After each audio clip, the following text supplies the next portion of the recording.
Okay, so this is June 1st, and Buddy Club Gardening is getting ready for a pretty good storm apparently headed our way. So it's time that we kind of batten down the hatches, so to speak. I think the blueberries will be okay, that whole bed over there.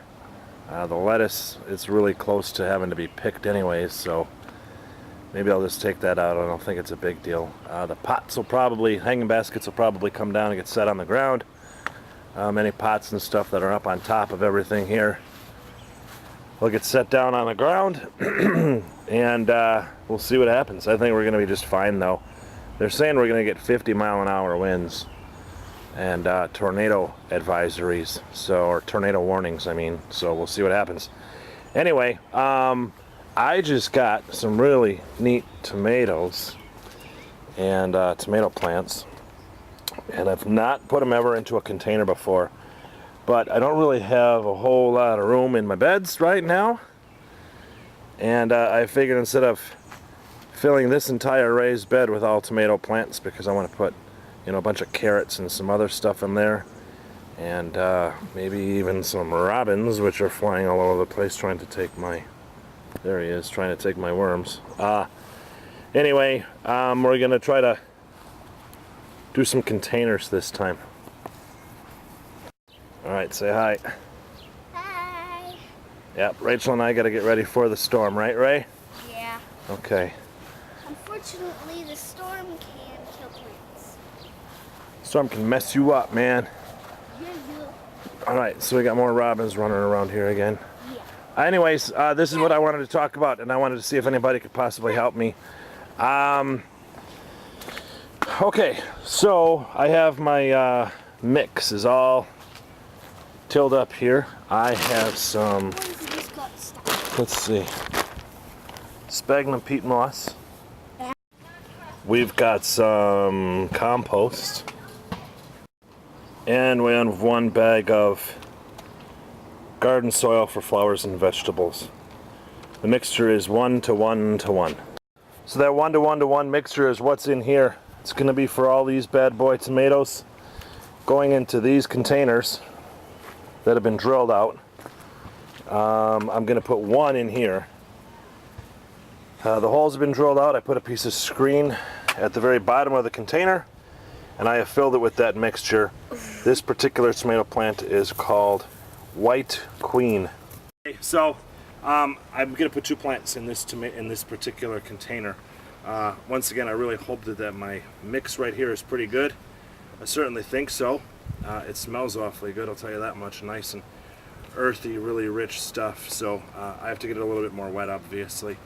The problem that I thought maybe I'd have, I've already alleviated, I hope, the drainage problem, because on the bottom of this is a whole bunch of holes drilled out. There's a screen laying on over the bottom so that my compost and soils and stuff like that don't leach through, and then this will get drainage. However, I figured maybe I'd start to bow out like this with more water and you know, swelling of everything in here, the growing medium. So I just looked beside the shop and found a hunk of 2x6. This just is happens to be a hunk of cedar. I had cut that just to the width of the container itself, and then about 2 inches down on either side here, I beveled it in at about 20 degrees, I think it was, so that I can run just fine along the sides, because the bottom kind of angles in. So I'm just going to take some decking screws with some large washers, flat washers. I'll throw them through the side, and hopefully that'll keep it good to go without bowing out. Okay, so Rachel here is going to help me plant some tomatoes into the container. This one we have is called Fiero, I think that's how you pronounce it. Anyway, haven't heard of it ever before, and I've been doing internet searches like a madman trying to find out about it. Can't find any information. Same thing would be with this. Shellings Giant. These were given to me by Your stepdad? a guy my stepdad works with, yep. So we got to figure this out. Hopefully I'm doing the right thing. If anybody knows about Shellings Giant or Fiero, please let me know. Okay, so Rachel got the tomato plant out of the cup already. We can see that there's a lot of really good root development here. I'm going to want to try to tease this out a little bit and get these roots, these feeder roots, so that they're not quite so wrapped up in there. Rachel's going to dig a hole for it. Can you dig the hole, kiddo? How deep do you want to dig that? Real deep, right? About up to here. About up to there, right? Yeah, we're going to bury it all the way up to about here.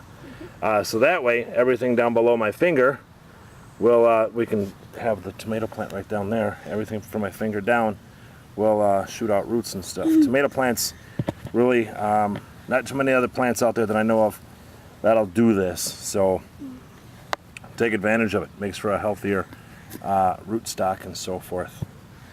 You can see Rachel's really going down there pretty good. All right, normally we don't like to use chemicals or fertilizer stuffs that are not natural, but this time I'm going to use a little bit of this lime, so that way I can hopefully prevent blossom end rot in my tomato plants. The calcium that's in here will help to do some nice moisture retention and allow for the plant to avoid blossom end rot. I'm only using a teeny tiny bit, and I'll just brush it. I'll just throw it into the hole just like that, and Rachel will go ahead and bury it. Now you can see how deep we have that thing in there. Okay, go ahead, kiddo. We're going to loosely fill around it, and then you're going to gently just tamp it in, right? Okay, now gently tamp it in just like that, remember? So we give it a nice happy home. And you can always remember this. If you want the plant to be happy, all you have to do is just dig a deep enough hole and put a lot of work into it. There you go. Give it a hug. Give it a hug. All right, so now I'm going to put in this, I believe it's Shellings Giant. It's kind of difficult to read, but anyways, what I'm going to do is gently massage this plant out of its container. We'll check on the rootstock, which is pretty good here. Then I'm going to dig a deep hole, but this is going to be different than what we did last time. You can see how this plant is angled like this. Well, we're going to kind of take advantage of that.